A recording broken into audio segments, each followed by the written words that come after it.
ఒకడికి ప్రభు దయచేస్తాడు.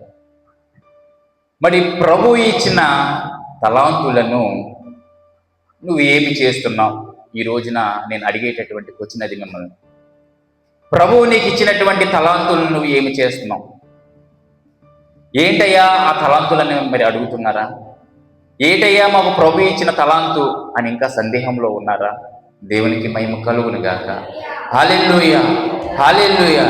ఎంతమంది ఈ రోజున దేవుడిచ్చిన బలాన్ని, దేవుడిచ్చిన సమయాన్ని, దేవుడిచ్చినటువంటి ఆరోగ్యాన్ని, దేవుడిచ్చినటువంటి బిడ్డలను ఎంతమంది సద్వినియోగపరుచుకుంటున్నారు? ఇప్పుడు చెప్పాను అర్థమైందా? తలంతులు ఏంటమ్మవి? దేవుడు మనకి ఇచ్చినటువంటి సమయం కూడా తలంతే. మరి ప్రభు ఇచ్చినటువంటి సమయాన్ని నువ్వు ఎక్కడ గడుపుతూ ఉన్నావు? మరి ప్రభు ఇచ్చినటువంటి బిడ్డలను నువ్వు ప్రభువులో నడిపిస్తూ ఉన్నావా? లోకంలో నడిపిస్తూ ఉన్నావా? ఒకసారి ఆలోచన చేయి.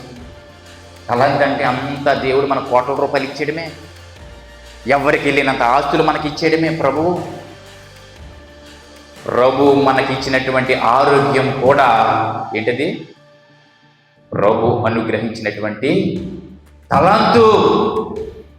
మరి ఈరోజు నువ్వు ఇంత ఆరోగ్యంగా ఉన్నావంటే అది ప్రభు యొక్క కృప మాత్రమే. మరి దేవుడు నీకు ఇచ్చినటువంటి ఆరోగ్యాన్ని బట్టి నువ్వు ప్రభుని స్తుతిస్తున్నావా? ప్రభువు నీకు ఇచ్చినటువంటి సమయాన్ని బట్టి నీవు ఆ సమయాన్ని వ్యర్థం పోకుండా దేవుని సన్నిధిలో గడుపుతున్నావా? ప్రభువు నీకు ఇచ్చినటువంటి బిడ్డలను బట్టి నువ్వు సంతోషించి ప్రభు మార్గంలో నీ బిడ్డలను నడుపుతున్నావా? ఒకసారి ఆలోచన చేయండి ప్రియ సంగమా, ప్రియ దేవుని పిల్లలారా. దేవునికి మహిమ కలుగును గాక. ప్రభుకి ఇష్టమంట మనందరం దినదిన అభివృద్ధి చెందడం దేవునికి ఎంతో ఇష్టం. మనం ఈ లోకంలో అభివృద్ధి చెందడం ప్రభుకి ఎంతో ఇష్టం. మరి మనం అభివృద్ధి చెందుతున్నామా? ఒకసారి ఆలోచన చేయండి. మన స్థితిగతులను మార్చేటటువంటి వాడు ఆయనే. ఇంకా ప్రభా నాకు అది లేదు నాయన, ప్రభా నాకు తినడానికి ఆహారం లేదు నాయన, ప్రభా నాకు కట్టుకోవడానికి వస్త్రం లేదు నాయన, కానీ నువ్వు చింతిస్తూ ఉన్నావా? ఆకాశ పక్షులను పోషించినటువంటి దేవుడు, తన స్వరూపమందు మనల్ని నిర్మించినటువంటి దేవుడు మనల్ని పోషించలేడా? నువ్వు ఎందుకు ఇంకా నేను లేనిదాన్నే ఉన్నాను, లేని స్థితిలో ఉన్నానని నువ్వు ఎందుకు చెప్పాలి? మరి ప్రభువు నీకు ఇచ్చినటువంటి తలాంతులను నువ్వు ఖచ్చితంగా కరెక్ట్గా వాడుకుంటే ఖచ్చితంగా నువ్వు దిన అభివృద్ధి చెందుతావు. దేవునికి మహిమ కలుగును గాక. గట్టిగా చెప్దామా? దేవునికి మహిమ కలుగును గాక. ప్రభువు ఇచ్చినటువంటి తలాంతులను మనం వాడుకుంటే ఖచ్చితంగా మనం లేని స్థితిలో ఉన్నాం. ప్రభు ఎప్పుడు మనల్ని ఉన్నత స్థితిలోనే పెట్టడానికి చూస్తూ ఉంటాడు. దేవునికి మహిమ కలుగును గాక. హల్లెలూయా. గురి లేని జీవితం, మార్పు లేని జీవితం వ్యర్థం. అది దేవుని మాటకు, దేవుని వాక్యానికి కూడా వ్యతిరేకం. నీ జీవితంలో గురి లేని జీవితం అయితే నీ ఇక్కడే ఉంటాను. కొంతమంది దేనికి కష్టపడరు, మంచం మీద పడుకుంటారు, ఉదయం పడుకుంటారు, మళ్ళీ రాత్రికి లేస్తారు. ఎందుకు లేస్తారు తెలుసాలో? నా కొడుపే నా దేవుడు. కానీ ఆ మంచం మీద పడుకొని ఆలోచిస్తారు కదా ఎవరో, ఈ గురి లేనటువంటి మనుషులు. నాకు అది కావాలి, నాకు వాడంత ఇల్లు కావాలి, నాకు వాడికి ఇలాంటి కారు కావాలి, వాడికి ఇలాంటి వాహనం కావాలి, నాకు చక్కని వస్త్రాలు కావాలి. ఎక్కడుండి ఆలోచన చేస్తున్నాడు? ఎక్కడుండి? మంచం మీద పడుకొని. దేవునికి మహిమ కలుగును గాక. హల్లెలూయా, హల్లెలూయా. పనివాడు దేనికి పాత్రుడు? జీతానికి. నువ్వు కష్టపడితేనే నువ్వు అది ఆశించాలి. నువ్వు కష్టపడకుండా సోమరి వలె మంచం మీద నుంచి లేకుండా నాకు అది కావాలి నాయన, నాకు అది కావాలి, నాకు అది ఇచ్చే, నాకు ఇది ఇచ్చే అని నువ్వు రకరకాల కోరికలు కోరుకుంటే ఎక్కడిస్తాడు ప్రభు? దేవునికి మహిమ కలుగునుగాక. గురిలేని జీవితం, మార్పు లేని బ్రతుకు ఎంత మాత్రమును ప్రభుకి ఇష్టం కాదు. నువ్వెప్పటికీ నువ్వు ఆశీర్వదించబడలేవు గురి లేకపోతే. ఈ రోజున యవన బిడ్డలు ఉన్నారు ఇక్కడ. ఒక నిర్ణయం తీసుకోవాలి. నువ్వు చదువుతున్నట్లయితే నువ్వు ఒక నిర్ణయం తీసుకోవాలి. నేను ఏదో ఒక రోజున ఆ ఉద్యోగాన్ని నేను కొట్టాలి. గురి అది. గురి లేకపోతే నువ్వెప్పుడు దాన్ని సాధించలేవు. దేవునికి మహిమ కలుగునుగాక. హల్లెలూయా, హల్లెలూయా. చాలా మనుషులు ఉంటారు లోకంలో, చాలా మంది ఉంటారు కదా. 4 తరాలకు సరిపడా ఆస్తి ఉంది నాకేంటి లోటు? ఎంత తిన్నా తరగని ఆస్తి ఉంది నాకు ఆ లోటు అనేవారు లేరంటారా? ఉన్నారా లేదా? మీరు సమాధానం ఇవ్వండి అమ్మా. దేవునికి మహిమ కలుగునుగాక. 4 తరాలకు సరిపడా ఆస్తి ఉంది. నేను తింటాను, త్రాగుతాను, విచ్చలవిడిగా తిరుగుతాను, నాకేంటి, నా స్థితి అంత గొప్పది అని విర్రవీగిపోయేటటువంటి జనాంగం ఈ లోకంలో ఉన్నారు. దేవునికి మహిమ కలుగునుగాక. మరి ప్రభు అంటాడు కదా, వాళ్ళు అలాంటి వారితోటి తిను, త్రాగు, సుఖించు, నచ్చిన విధంగా ఈ రోజంతా నీకు సమయం ఇచ్చేం చేయి, కానీ ఈ రాత్రే నీ ప్రాణాన్ని నేను తీసుకుంటాను. ఆడు త్రాగుతాడా? ఆడు తింటాడా? ఆడు సంతోషంగా ఉంటాడా? దేవునికి మహిమ కలుగునుగాక. విర్రవీగితనమైనటువంటి మాటలు మన నోటంట రాకూడదు. దేవునికి మహిమ కలుగునుగాక. హల్లెలూయా. ఇక్కడ బలవంతుడు అనుకుంటాడు కదా, నాకేమీ కొదువు లేదు, నేను పనికి వెళ్ళినా వెళ్ళకపోయినా, నేను సంపాదించకపోయినా నాకు ఎంతో ఆస్తి ఉంది, నాకేమీ కొదువ లేదు. మరి సామాన్యుడు మాట్లాడుతూ ఉన్నాడు కదా, సామాన్యుడు ఈ రోజుకి నా కొడుకు నిండిందిలే, చాలులే, రేపటి గురించి తర్వాత ఆలోచిద్దాంలే. ఎలాంటి వారు? గురిలేని జీవితం కలిగినటువంటి వారు ఎక్కడి వేసిన గొంగలే అక్కడే. ఎప్పటికీ వారి ఎదుగుదల ఉండదు. అది ప్రభుకి ఎంత మాత్రమునో ఇష్టం కాదు. నువ్వు గురి కలిగి జీవించాలి. నువ్వు జీవించావంటే దేవునికి మహిమ కలుగునుగాక. హల్లెలూయా, హల్లెలూయా. మనము కలిగిన దానిని సద్వినియోగం చేసుకోవడం నేర్చుకోవాలి. ఏంటంట? కలిగిన దానిని సద్వినియోగం చేసుకోవడం నేర్చుకోవాలి. నాకు ఏమీ లేదా, ఈ రోజుని నా దగ్గర ఏమీ లేదా, ప్రభు నాకు చక్కని ఆరోగ్యాన్ని ఇచ్చాడు, చక్కని సమయాన్ని ఇచ్చాడు. ఖచ్చితంగా ప్రభు సన్నిధిలో నా ఆరోగ్యాన్ని బట్టి, దేవుడు నాకు ఇచ్చిన సమయాన్ని బట్టి ప్రభు సన్నిధిలో ఏం చేయాలి? మనం గడపాలి. దేవునికి మహిమ కలుగునుగాక. హల్లెలూయా. ఎదుటి వారిని చూసి మనము హెచ్చులకు వెళ్ళిపోకూడదు. ఎప్పుడు హెచ్చులకు వెళ్ళిపోకూడదు. నువ్వు బాధపడకూడదు, నువ్వు చింతపడకూడదు. ఎదుటి వారు ఏదో కొనుక్కున్నారు కదా, నాకు అది ఇచ్చే అనుకోవడం ఎంత మాత్రమునో కరెక్ట్ కాదు. నీ యొక్క విశ్వాసాన్ని బట్టి, నీ యొక్క ప్రార్థనా జీవితాన్ని బట్టి ప్రభు ఎప్పుడు నీకు ఏది ఇవ్వాలో ఎవరికి తెలుసు? దేవునికి తెలుసు. దేవునికి మహిమ కలుగునుగాక. హల్లెలూయా, హల్లెలూయా. ఈరోజు మనం ఎత్తుకున్నటువంటి అంశం, దేవుడు నీకు ఇచ్చిన తలాంతులను బట్టి నువ్వేం చేస్తున్నావు?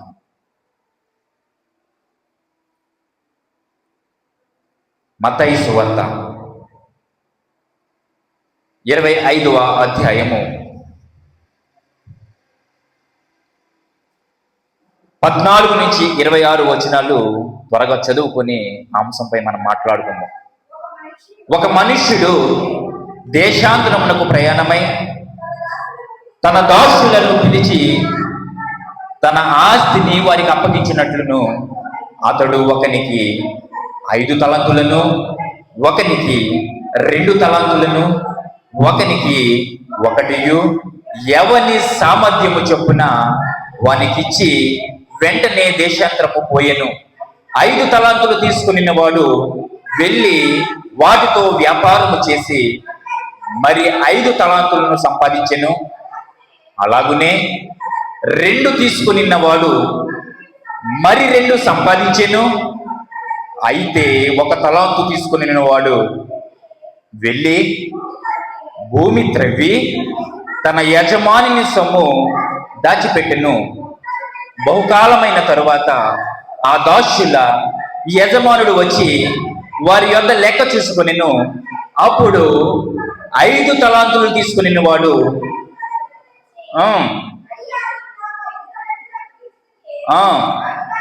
అవేగాక మరి 5 తలాంతులను సంపాదించుతానని చెప్పాను. అతని యజమానుడు, బలా నమ్మకమైన మంచి దాసుడా, నీవు ఈ కొంచెములో నమ్మకంగా ఉంటివి, నిన్ను అనేకమైన వాటి మీద నియమించెదను, నీ యజమానుని సంతోషములో పాలు పొందుదుమని అతనితో చెప్పెను. అలాగే 2 తలాంతులు తీసుకుని వాడు వచ్చి, అయ్యా, నీవు నాకు 2 తలాంతులు అప్పగించితివే, అవియు గాక మరి 2 తలాంతులను సంపాదించుతుందని అతనితో చెప్పెను. అతని యజమానుడు, బలా నమ్మకమైన మంచి దాసుడా, నీవు కొంచెములో నమ్మకముగా ఉంటివి, నిన్ను అనేకమైన వాటి మీద నియమించెదను, నీ యజమానుని సంతోషములో పాలు పొందుమని అతనితో చెప్పును. తర్వాత 1 తలాంతు తీసుకుని వాడు వచ్చి, అయ్యా, నీవు విత్తిన చోట పోయేవాడువును, చల్లని చోట పంట కూర్చుని వాడువై కఠినవాడివని నేను ఎరుగుదును కనుక నేను భయపడి వెళ్ళి నీ తలాంతును భూమిలో దాచిపెట్టితిని, ఇదిగో నీది నీవు తీసుకోమని చెప్పెను. అందుకు అతని యజమానుడు వానిని చూసి, సోమరివైన చెడ్డ దాసుడా, నేను విత్తిన చోట కోయవాడను, చల్లని చోట పంట కూర్చుకుని వాడని నీవు ఎరుగుదువా? చాలమ్మా. దేవునికి మహిమ కలుగును గాక. హల్లెలూయా, హల్లెలూయా. ఒక మనుష్యుడు దేశాంతరమునకు ప్రయాణమై తన దాసులను పిలిచి ఒకనికి ఎన్ని ఇచ్చాడట? 5 తలాంతులను ఇచ్చాడు. ఇంకొకటికి 2 తలాంతులను ఇచ్చాడు.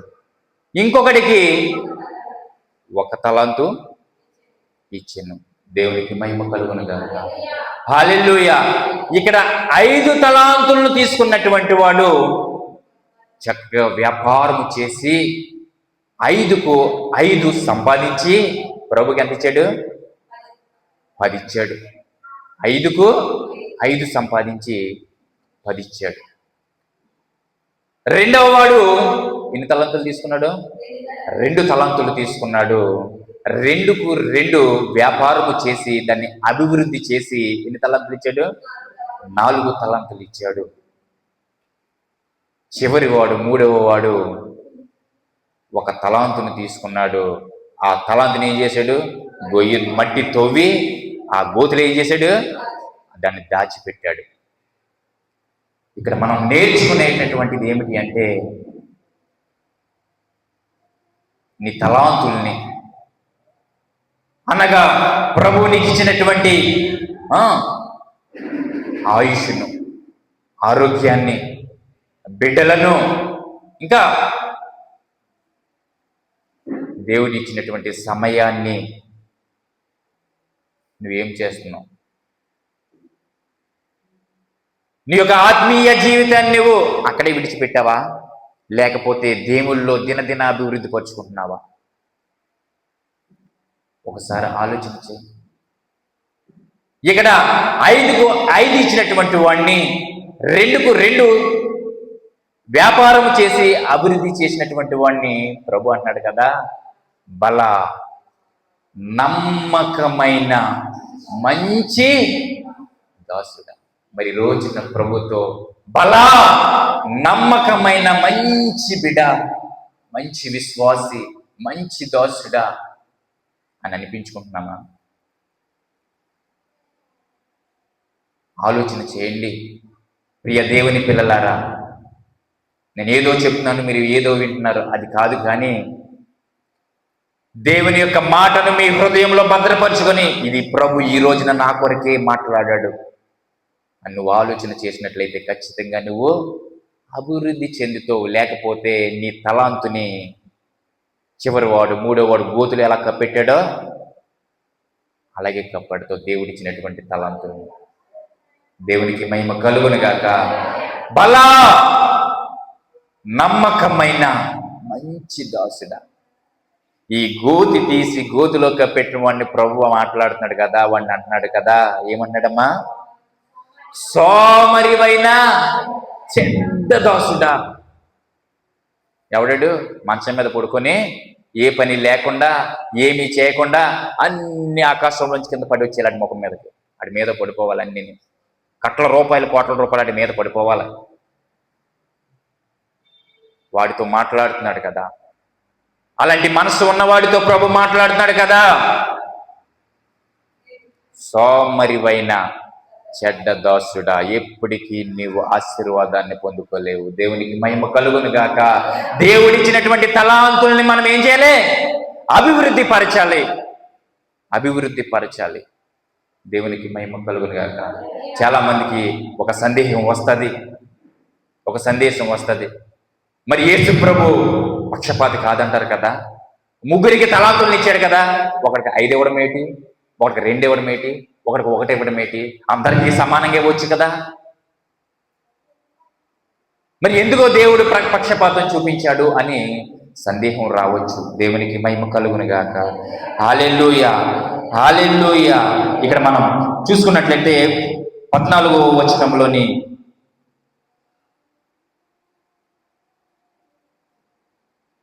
15వ వచనం ఒకసారి చదువుదాం.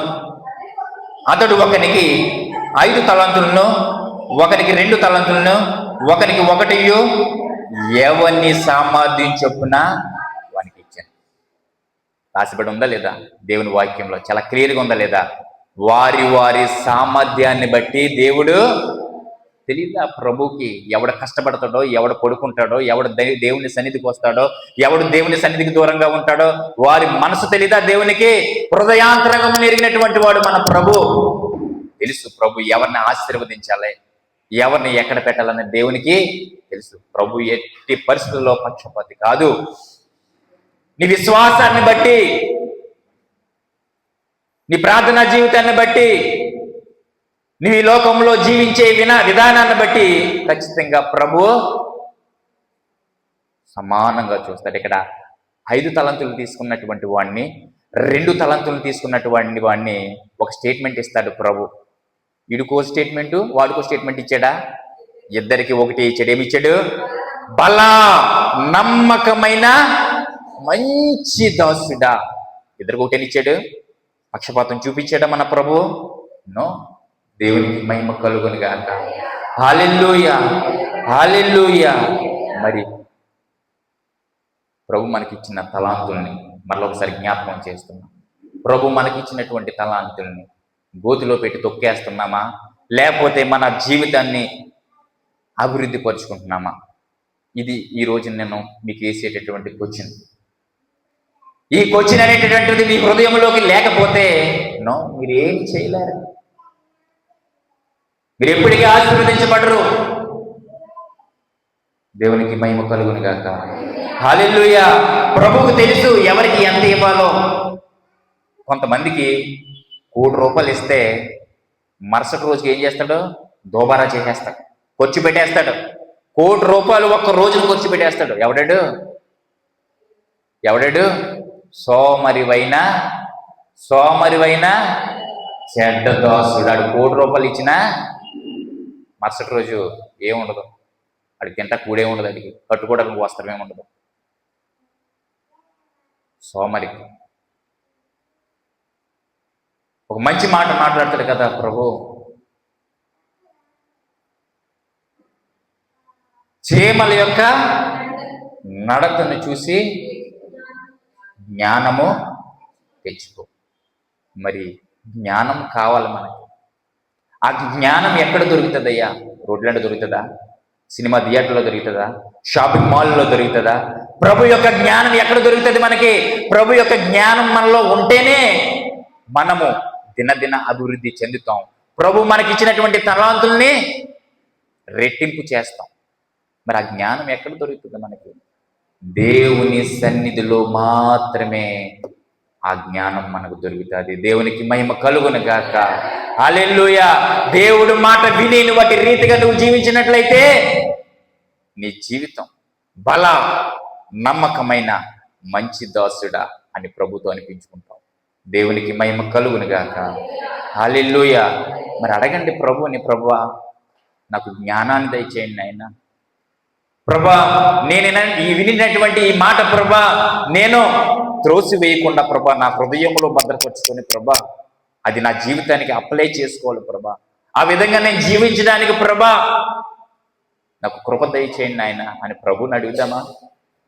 దేవునికి మహిమ కలుగును గాక. హల్లెలూయా. దేవునికి ఏది వృధా పరచడం ఇష్టం ఉండదు. ఇక్కడ వృధా అనే మాట నేను మెన్షన్ చేశాను. దానికి బైబిల్ గ్రంథం నుంచి ఒక మాట నేను జ్ఞాపకం చేస్తాను. 5 రొట్టెలను 2 ఎంతమందికి పంచిపెట్టాడు ప్రభు? 5,000 మందికి పంచిపెట్టాడు. తర్వాత మిగిలిన రొట్టె ముక్కలు చేప ముక్కలు ఎన్ని గంపలు ఎత్తారు? 2 గంపలు. మరి వదిలేసిపోవచ్చు కదా, వృధా అయిపోయినాయి కదా, మిగిలిపోయినాయి కదా, పడేయచ్చుగా. దేవునికి మహిమ కలుగును గాక. హల్లెలూయా. హల్లెలూయా. మనం మొదటి వర్తమానంలో విన్నాం, మోషే తన ఇల్లంతటిలోనూ నమ్మకమైనటువంటి వాడు. నమ్మకమైనటువంటి వాడు. ప్రభువుకు తెలుసు ఎవరికి ఎంత తలంత ఇవ్వాలో, వారు ఏం చేస్తారో ప్రభువుకు తెలుసు. దొంగోడికి తీసుకెళ్ళి ఇంటి తాళం చెవిలేస్తే ఏం చేస్తాడు? దొంగోడికి ఏం చేస్తాడు? మొత్తం పట్టిపోతాడు, ఇల్లు ఖాళీ చేసేస్తాడు. అవునా కదా? మరి ప్రభువుకు తెలియదా ఎవరికి ఎంత ఇవ్వాలో, ఎవరిని ఎక్కడ పెట్టాలో? దేవునికి మహిమ కలుగును గాక. మోషే తన ఇల్లంతటిలోనూ, అందుకే మోషేను దేవుడు ఏం చేశాడు? గొప్ప నాయకుడిగా ఎన్నుకున్నాడు. దేవునికి స్తోత్రం. హల్లెలూయా. మరి చివరిగా నేను అడుగుతున్నాను కదా, ఈరోజు ప్రభు నీకు ఇచ్చినటువంటి తలాంతును నువ్వేం చేస్తున్నావు? ఒకసారి ఆలోచన చేయండి. ప్రియ సంగమ్మ, ప్రియ దేవుని పిల్లలారా, దేవునికి మహిమ కలుగును గాక. ఆ చివరి వాళ్ళగా నీకు ఇచ్చినటువంటి తలాన్ని భూమిలో పెట్టి పాతి పెడుతున్నావా? నీకు ఇచ్చినటువంటి ఆరోగ్యాన్ని, సమయాన్ని నువ్వు రోడ్ల మీద గడుపుతున్నావా? ఒకసారి ఆలోచన చేయి. ప్రభుతో మనం అనిపించుకోవాలి కదా, బల నమ్మకమైన మంచి దాసుడా. అనిపించుకుందాం వద్దా? ప్రభు మీ అందరినీ దీవించును గాక. ఆమేన్. అందరూ అలాగే లేచి నిలబడినట్లయితే ప్రార్థన చేసుకుందాం. పరిశుద్ధుడా, మహాగణుడా, మా ప్రియ పరలోకపు తండ్రి, నీకు వందనాలు, లెక్కలేని స్తోత్రాలు నాయన. ప్రభు ఇంతవరకు